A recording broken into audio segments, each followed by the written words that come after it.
We all walked into that room for the reading of the will with the same assumption, and it wasn't even something anyone had to say out loud. It was just there in the way people behaved, like an unspoken agreement that this was going to be a simple, almost routine moment. Nobody expected anything from me. Not because there had ever been a clear reason to believe that, but because that's how I had been treated for years. In my own family, I had slowly become the person who wasn't included when conversations turned serious. When money came up, when plans were made, when futures were being discussed, my name just didn't naturally enter the room anymore. It wasn't an argument. It wasn't a decision. It just happened over time, quietly, until it became normal. And what's strange is that you start adjusting to it without noticing. You stop waiting to be asked. You stop expecting to be part of it. Not because you agree with it, but because eventually, repetition starts to feel like truth. That day, I could feel it immediately when I sat down. The way people glanced around the room, the way conversations picked up and dropped depending on who was speaking, the way no one really oriented themselves around me in any meaningful way. I wasn't being ignored in an obvious sense. It was more subtle than that. I was just, not needed in the structure of what they thought was about to happen. And that kind of silence is different. It isn't tense. It isn't emotional. It's settled. Like the outcome has already been mentally filed away and everyone is just waiting for the formal part to catch up. Even I wasn't sitting there expecting anything significant. Not because I didn't care about what was going to be said, but because over time you learn how to live inside the version of yourself that other people reflect back at you. If people treat you like you won't be important in a situation like this, eventually you stop arguing with it in your own mind. It becomes easier that way. Less friction. Less disappointment. So I just sat there like everyone else, waiting for the process to begin. And then the lawyer walked in. There was nothing about him that suggested anything unusual was about to happen.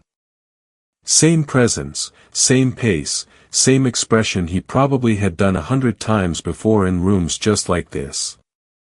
He placed the folder on the table, exchanged a few quiet words, and opened it without drawing attention to himself. For a moment, everything stayed exactly the way it was supposed to. People were still relaxed. Still certain. Still locked into whatever version of the outcome they had already accepted before a single word had been read.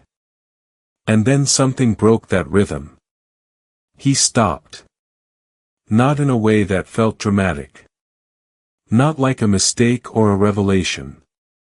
Just a pause that lasted a little too long, where his eyes moved across the page once, then again, slower this time, like he was confirming something that didn't match what he expected to see. It was small. Almost invisible if you weren't paying attention. But the room felt it anyway. Because in situations like that, people don't need explanations to sense when something shifts. They just notice the silence where there shouldn't be one.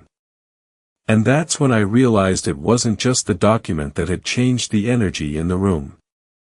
It was the fact that whatever everyone had walked in believing, was no longer guaranteed to be true.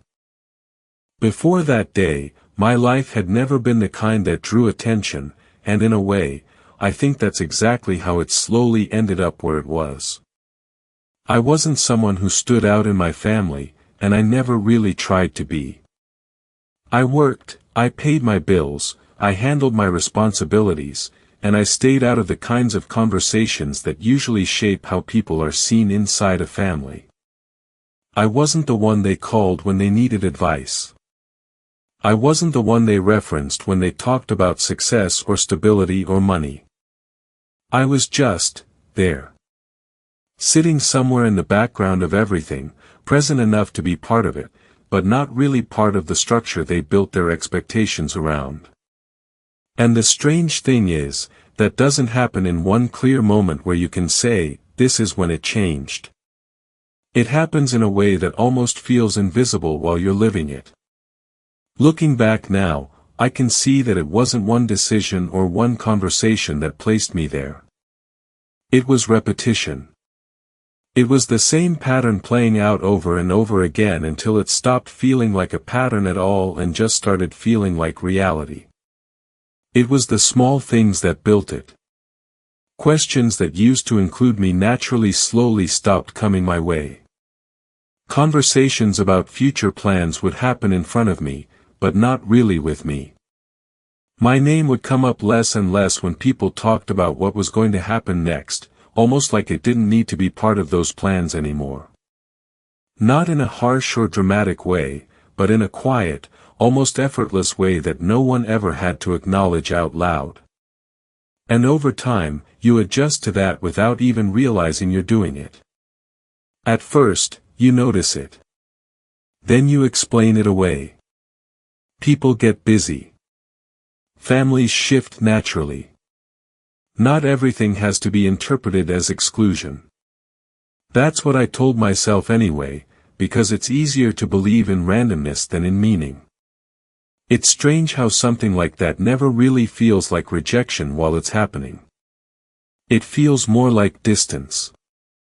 And distance is a complicated thing, because it doesn't demand a reaction from you. It doesn't force a confrontation. It just exists quietly until you start treating it as normal. At family gatherings, I began to notice it more clearly, but even then, it was never anything obvious enough to challenge directly. Conversations would form in small groups around the room, and I would find myself slightly outside of them, not because I was excluded in a visible way, but because I simply wasn't included in the flow of where attention naturally went. When topics shifted toward money, property, or long-term plans, there would be a subtle change in tone the moment I stepped closer, like the conversation itself instinctively adjusted its boundaries without anyone needing to say a word. At first, I told myself it didn't mean anything, because that was the easiest explanation to live with. People get caught up in their own lives, their own problems, their own priorities. Families naturally form smaller groups within themselves, and not every conversation includes everyone. That's normal. At least, that's what I kept telling myself whenever I noticed it happening again. And the truth is, that explanation works, for a while. It works as long as you only look at each moment on its own. One conversation without you. One decision made without your input. One topic that shifts slightly when you enter the room. Individually, none of it feels serious enough to challenge. None of it feels like proof of anything. So you let it go.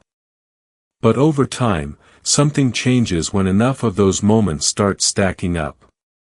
You stop experiencing them as separate incidents and start recognizing them as a pattern.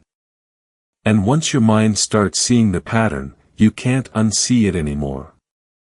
Even if you try to ignore it, it's still there in the background, quietly shaping how you interpret everything that happens next. And that's usually when something else happens too. You stop reacting. Not because you agree with it, but because reacting to every small moment becomes exhausting. It's easier to adapt than to resist something that never announces itself clearly. So you adjust without calling it an adjustment. Without really noticing when it happened, I started living inside a version of myself that had been built more by other people's behavior than by my own choices. The version where I wasn't expected to be involved in important decisions. The version where I wasn't part of anything that required planning, responsibility, or real consideration. I was still there, still included in the room, still technically part of the family, but positioned slightly outside of where things actually happened. And the unsettling part is that this version didn't feel like a problem most of the time. There wasn't a moment where it felt sharply wrong or unbearable. It just felt, normal. Familiar, even. Like something you gradually stop questioning because questioning it doesn't seem to lead anywhere useful. So by the time that day in the room arrived, it wasn't the first time I had been placed in that position. It wasn't even new. It was just the first time I was forced to see it clearly, all at once, in a way that could no longer be explained away as coincidence or misunderstanding. The first real sign that something about that day was different didn't come from the lawyer walking in, or from anything he said when he finally entered the room. It started earlier than that, in the quiet way people were already acting before the formal part of the reading had even begun, as if the outcome of everything had already been partially written in their heads and they were just waiting for the paper to catch up. There was anticipation in the room, but it didn't feel like the kind of anticipation you have when you're waiting for something unknown. It felt more like confirmation was coming rather than discovery. Like each person had already formed their own private version of what the will was going to say, and now they were just sitting there waiting for it to validate what they had been thinking for a while. It wasn't shared excitement, and it wasn't shared uncertainty either. It was something more fragmented than that. Everyone seemed slightly removed into their own expectations, as if the room was physically shared but mentally divided. And what I remember most clearly is that I didn't feel included in any of those expectations. It wasn't something obvious or openly expressed. Nobody looked at me and made it clear I didn't matter in that moment. It wasn't like that. It was more subtle, almost automatic. The attention in the room wasn't spread evenly across everyone sitting there. It kept drifting towards specific people, specific outcomes, specific possibilities that didn't involve me in any meaningful way. It felt like I was present in the physical sense, but mentally absent from the structure of what they believed this moment was actually about. There were small interactions happening between others that reinforced that feeling without anyone needing to acknowledge it directly.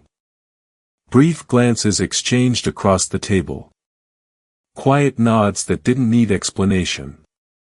Small expressions that suggested understanding between them, like pieces of a conversation that had already happened long before I arrived.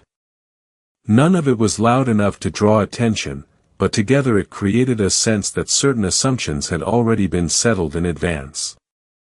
And sitting there, I realized something uncomfortable. It wasn't just that I wasn't being considered in the same way as the others. It was that, in their minds, the structure of what was about to happen didn't require me to be part of it at all.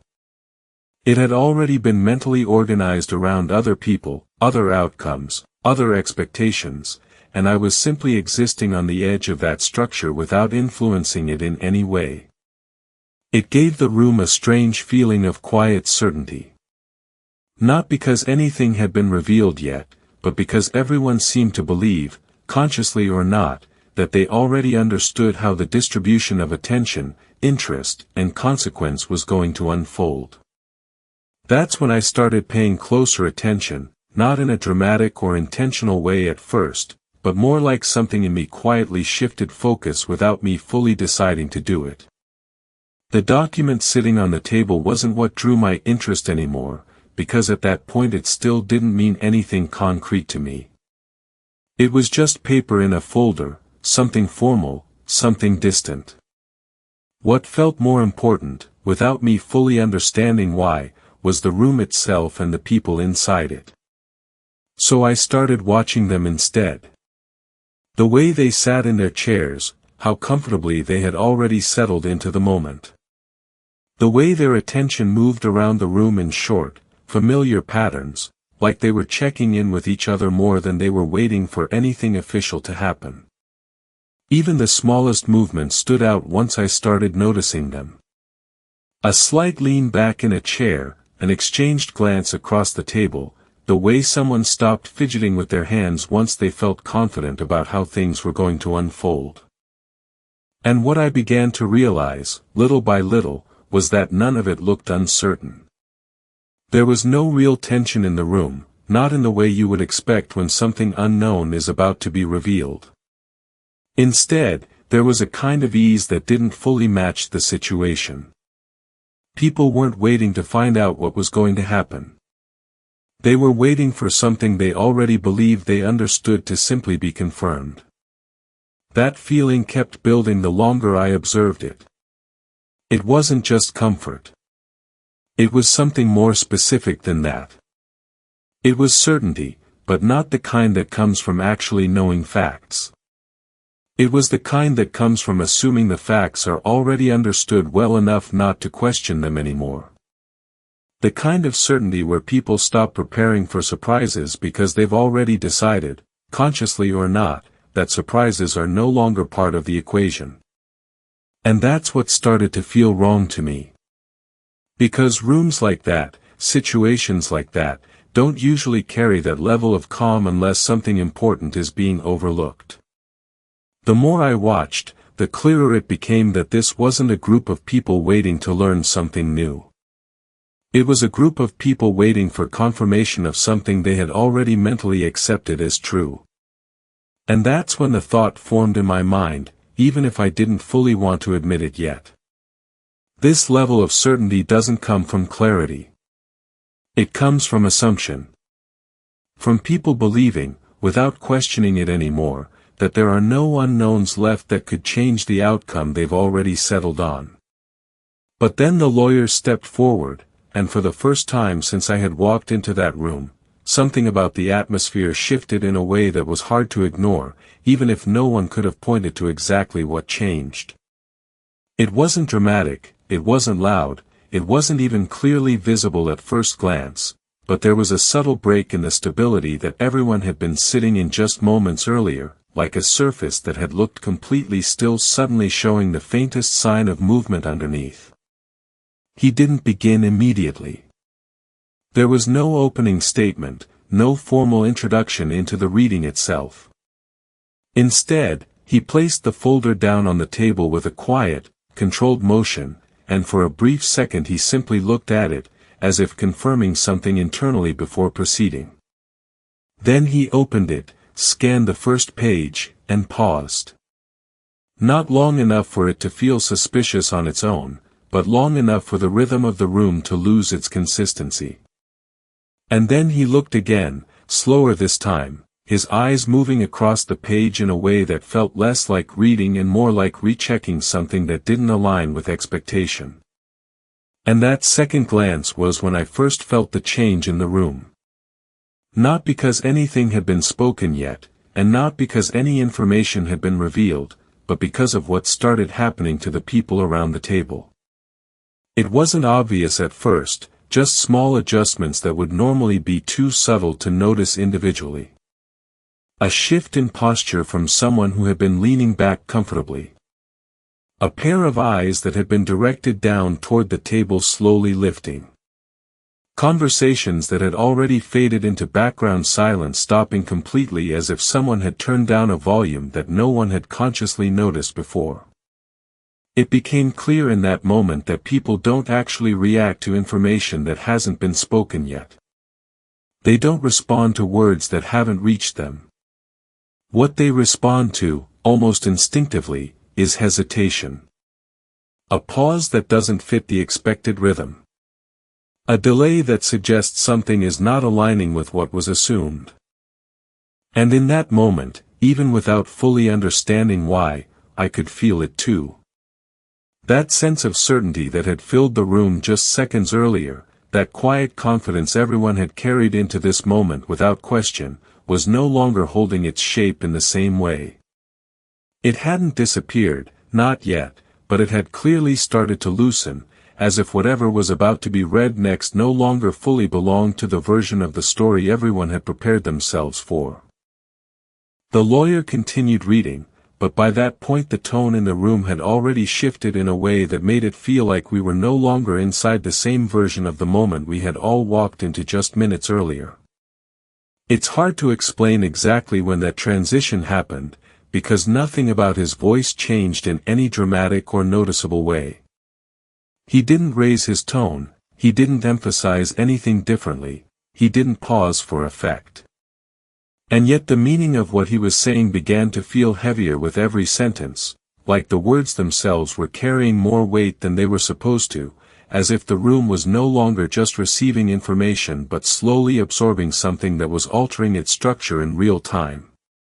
There were details I wasn't prepared for, and I could tell almost immediately that I wasn't the only one in that position. Things started coming up that I had never heard mentioned in any family conversation before, references to accounts and holdings that didn't belong to any version of reality I recognized from the way we had always talked about money, property, or inheritance. Financial structures were being described in a way that didn't align with the simple understanding we all seemed to have shared for years, the kind of understanding that forms not from documentation but from assumption and repetition. And the more I listened, the clearer it became that what was being read out loud didn't fit into the mental picture everyone in that room had been carrying with them before sitting down. I remember watching the reactions change slowly, almost imperceptibly at first, like the room was processing the information with a slight delay that made everything feel disconnected for a moment. It started with confusion, the kind that appears when something doesn't match your expectations but still feels close enough to reality that you assume there must be an explanation you just haven't reached yet. People weren't reacting strongly yet, but you could see their attention sharpen, their focus narrowing as they tried to make sense of what they were hearing without fully letting go of what they had already believed. Then that confusion began to shift into something more uncomfortable, something heavier, where the easy explanations no longer seemed sufficient. You could see it in the way people stopped shifting casually in their seats, in the way small movements became more deliberate, as if physical stillness might help them process what their minds were struggling to categorize. And slowly, almost reluctantly, that discomfort started turning into disbelief, not all at once but in stages, as more details were read out, each one reinforcing the idea that this wasn't just a misunderstanding that could be easily resolved. Because what became clear very quickly was that the version of reality everyone had brought into that room simply didn't have space for what was now being revealed. It didn't include the possibility of hidden structures or long-standing arrangements operating beneath the surface. It didn't include anything that could seriously challenge the assumptions that had been built over years without being questioned, the quiet certainty that what we knew about the situation was already complete. And now, for the first time, that certainty no longer felt secure in the same way, because something was being laid out in front of us that none of those assumptions had ever accounted for. But now those assumptions were being replaced with something far more concrete, something that didn't leave any room for interpretation or comfortable misunderstanding. It wasn't just ideas or possibilities anymore, it was numbers being read out loud in a calm, official tone that made them feel heavier than anything we had been imagining up until that point.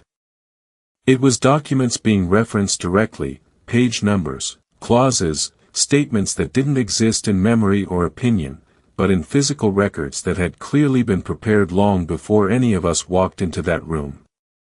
And the most unsettling part was that these weren't things that depended on how anyone felt about them, or how anyone remembered the past, they were confirmed records that stood completely outside of that, existing on their own regardless of what any of us had believed until now.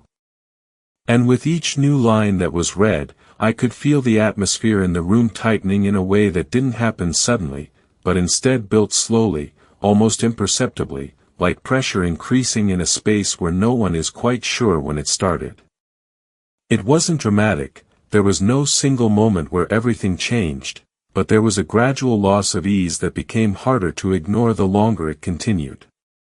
The room that had felt neutral before now started to feel constrained, like the space itself was reacting to what was being revealed, even though nothing physical about it had actually changed.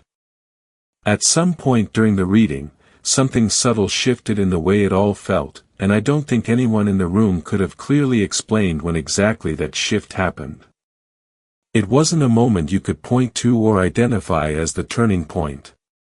It was more like a gradual change in the way the information started to land, as if the meaning of what was being said had quietly moved from something external and procedural into something much more personal and uncomfortable. The reading stopped feeling like a neutral delivery of facts and started feeling like it was pressing against something deeper, something that had been left unquestioned for a long time. It began to feel less like we were simply being told what existed, and more like we were being shown how limited our understanding of it had actually been. The focus wasn't just on assets or legal structures anymore in the way we had initially assumed it would be.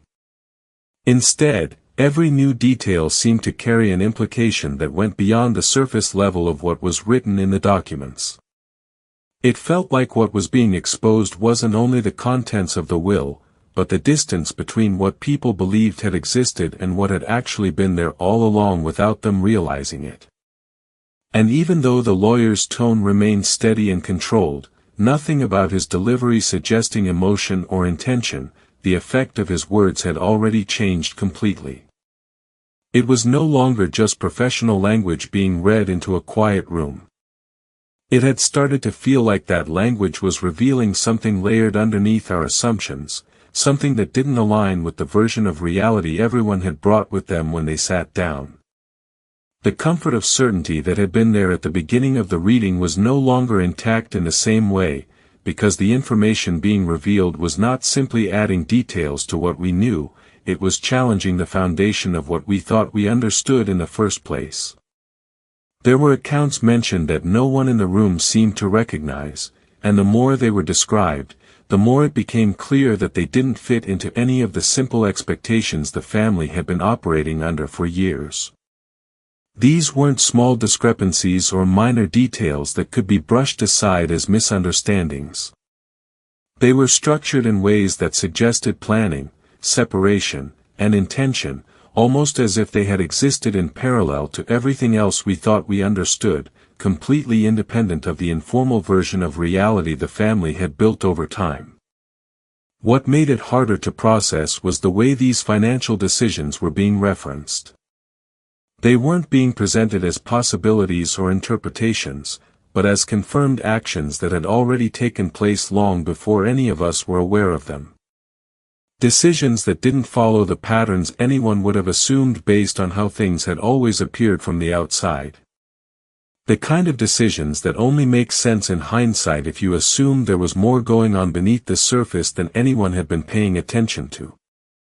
And then there were the long-term arrangements, described in a level of detail that made it impossible to treat them as anything unclear or accidental. They didn't match the narrative that had been repeated quietly within the family for years, the version of events that had been accepted because it was simple, because it required no deeper examination, because it filled in the gaps without anyone needing to question whether those gaps had been filled correctly in the first place. It was the kind of narrative that becomes truth not because it is verified, but because it is never challenged.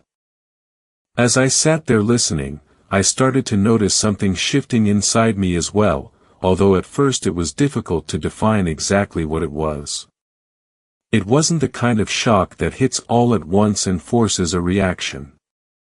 It wasn't even confusion anymore, because confusion still implies you believe there is a simple explanation you just haven't reached yet. This felt different. It was slower, heavier, more uncomfortable in a way that didn't demand an immediate response but instead settled in gradually, like a realization forming at the edges of awareness before fully coming into focus. It felt like understanding, but not the kind that brings clarity. More like the recognition that what was being revealed in that room wasn't something new being created in that moment, but something that had already existed for a long time without being seen properly. Something that had been there all along, just outside of attention, quietly shaping reality in ways none of us had fully registered until it was finally being spoken out loud. That's when I began to understand something I didn't want to admit at first, because admitting it would mean accepting that what was happening in that room wasn't actually a sudden turning point or some dramatic reversal of everything we believed. It wasn't one of those moments where a single piece of information comes in and completely rewrites the story in an instant. It was something far more uncomfortable than that. It was the realization that what we were hearing had not created a new reality, but had exposed a space that had always been there without anyone properly acknowledging it.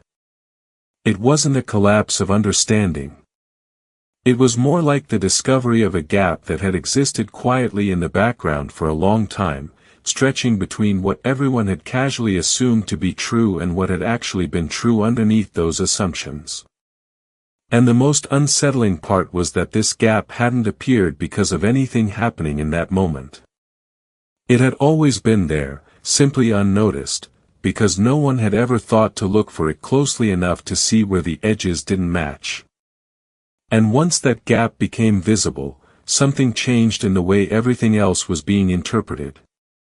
It was no longer possible to hear the information in isolation, as separate facts being added to a known situation.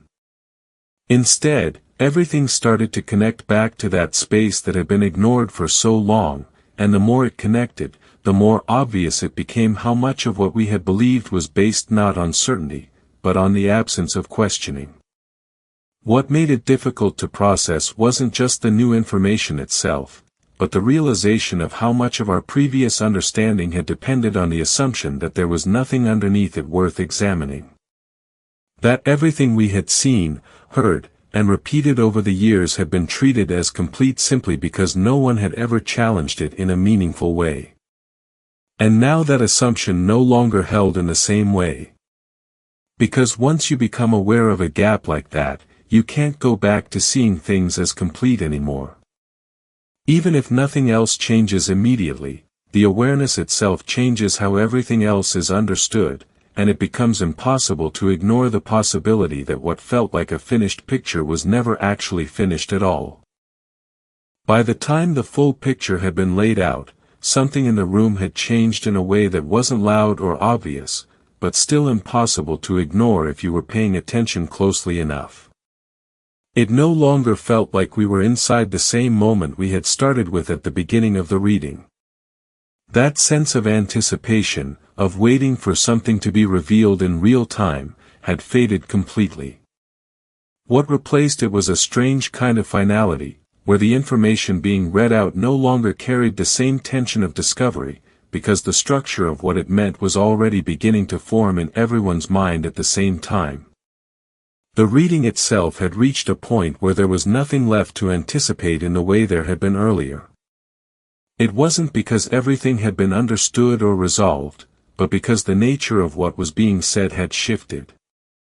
Instead of building toward surprise, it was now layering implications on top of what had already been exposed, and those implications were not being processed instantly.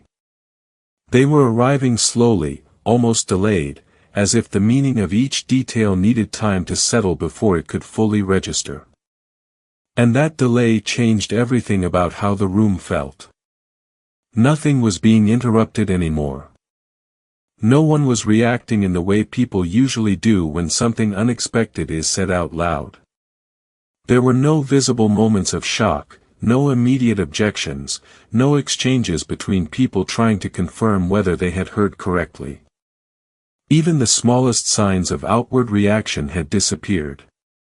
What took their place was silence that felt heavier than before, not because it was empty, but because it was full of things that were not being said. And in that silence, it became clear that something else was happening beneath the surface.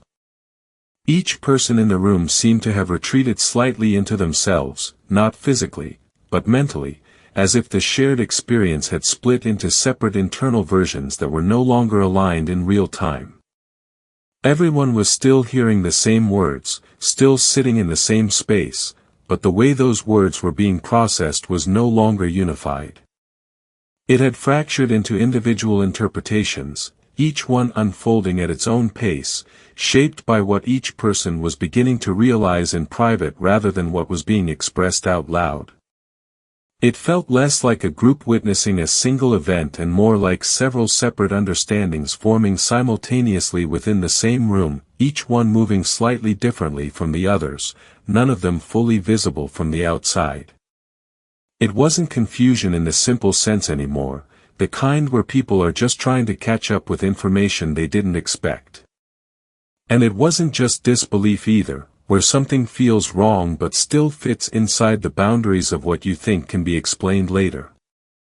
What was happening in that room was harder to define than either of those reactions, because what had been presented wasn't just surprising in terms of content, it was structurally incompatible with the version of reality everyone had quietly prepared themselves for before a single word of the reading had even begun. It wasn't just that expectations were being challenged, it was that the foundation those expectations were built on was starting to look incomplete in hindsight. The assumptions people had walked in with weren't simply being corrected or slightly adjusted, they were being exposed as something far more fragile than they had felt before. And once something like that starts to happen, it becomes difficult to treat the situation as a normal misunderstanding or a set of missing details that can be easily reconciled. It starts to feel like the entire framework you were using to interpret the situation was never fully solid to begin with. And in the middle of that silence, I found myself seeing something more clearly than I had at any point earlier in the reading. It wasn't just about what was being revealed in the will anymore. It was about why the reaction in the room had taken the shape it did in the first place. The reason nobody had expected anything significant from me wasn't because there had been an actual absence of anything worth noticing. It wasn't that there had been nothing there to see or consider. It was something much simpler, and at the same time more uncomfortable than that. It was that an assumption had already been formed long before any of this ever reached this point.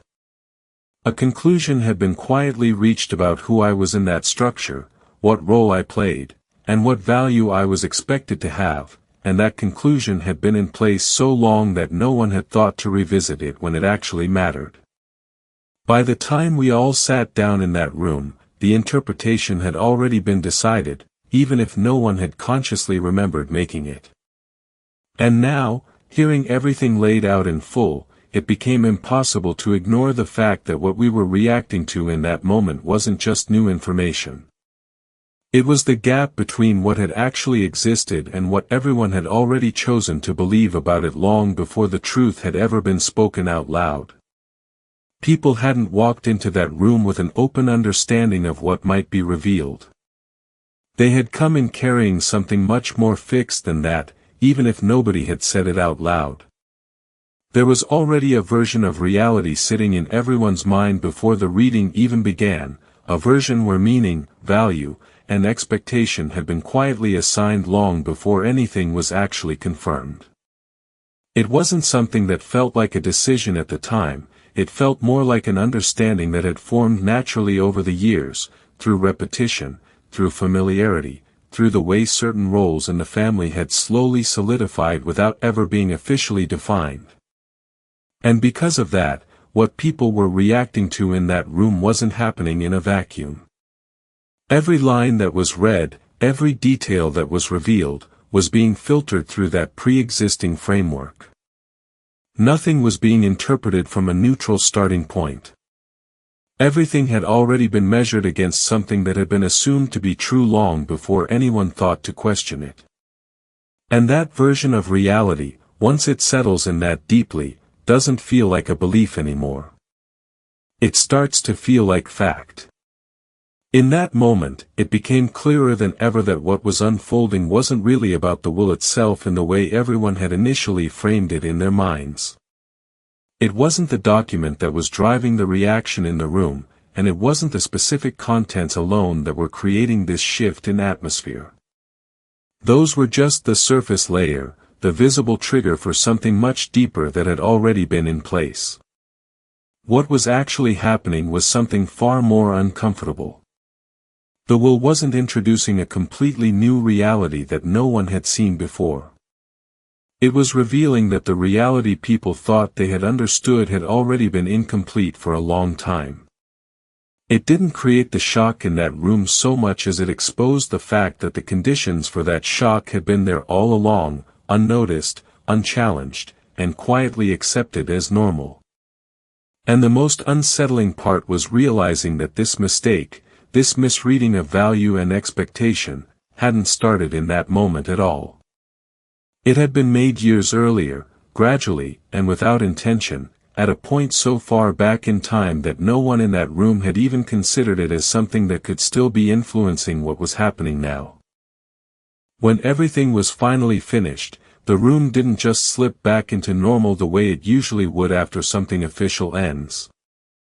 There was no natural easing out of the moment, no quiet shift into small talk, no immediate attempt from anyone to reset the atmosphere or pretend that what had just happened was something that could simply be left behind once the paperwork was done.